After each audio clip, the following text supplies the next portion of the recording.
இனிய உறவுகளே, பாசங்களே, வாழ்க்கையில் ஜெயிக்கணும் அப்படின்னா அது எப்படி இருந்தாலும் ஜெயிக்கலாம்.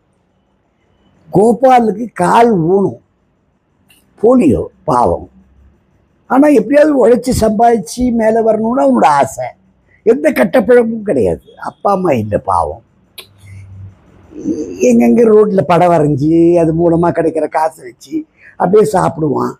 அவனே சொந்தமாக ஒரு இடம், குப்பத்திலே இடம் வாங்கி ஒரு சின்னதாக குடிசை போட்டு அதில் வாழ்ந்துட்டு இருக்கான்.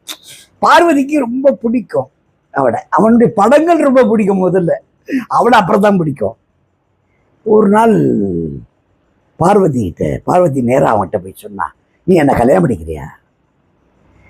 பார்வதி, நீ ஏன் 4 வீட்டில் வேலை செய்கிற? தேவையா? இல்லை, நான் உண்மையாக உன்னை விரும்புகிறேன். உன் கலை மேலே எனக்கு பெரிய ஆர்வம் இருக்கு. எல்லாத்துக்கும் மேலே உனக்கு கால் சரியில்லை, ஆனாலும் நீ தன்னம்பிக்கையை உழைக்கணும்னு நினைக்கிறப்பார். நான் பாராட்டுறேன். இவங்க வாழ்க்கை ரொம்ப அழகா அப்படியே போகுது. ஒரு குழந்தை பிறகுது, சுட்டிக்கா குழந்தை. மீனாட்சின்னு பேர் இந்த குழந்தைக்கு. அந்த குழந்தை ஒரு நாள் அடம் பிடிக்குது, எனக்கு இந்த தடவை ஸ்கூலுக்கு போகும்போது எனக்கு பட்டுப்பாவாடையில் மயில் போட்டு வச்சிருக்கணும். அப்பாவுக்கு உயிர் அந்த குழந்தை வேலை. அம்மாக்காரி சொல்ற, ஏண்டி அவரே பாவம் ஏதோ பொடிச்சிட்டு இருக்காரு, தொந்தரவு பண்ணாதுரி. உனக்கு என்ன போச்சு? உனக்கு எந்த பிரச்சனை இருக்காதுல்ல, வேலையை பாரு. நான் எங்கள் அப்பாட்ட கேட்டுக்கிறேன்.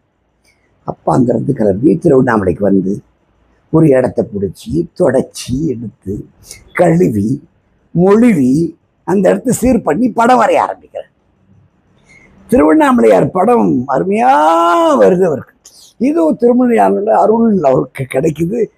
அதுக்கு என்ன ஆசைன்னு அவருக்கு, அதில் வர்ற காசு விழுந்ததுன்னா குழந்தைக்கு ஒரு பட்டுப்பாவாடை அந்த என்ன கேட்டாலும் அது மாதிரி வாங்கி கொடுத்து ஸ்கூலுக்கு அனுப்பலாம் என்ன ஒரு ஆசை, ஒரு வேகம்.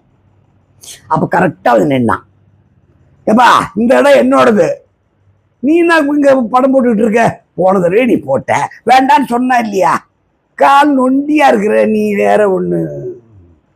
சாமி கோச்சிக்காதீங்க சாமி, தெரியாம போட்டேன், ஐயா மன்னிச்சுக்கணும், உங்களுக்கு இதில் ஏதாவது கொஞ்சம் கொடுத்துட்றேன். சரி சரி ஆகட்டும் போடு அப்படின்னு போட்டுக்கிட்டு முடிச்ச உடனே பார்த்தா அந்த தடவை 450 ரூபா கையில் வருது.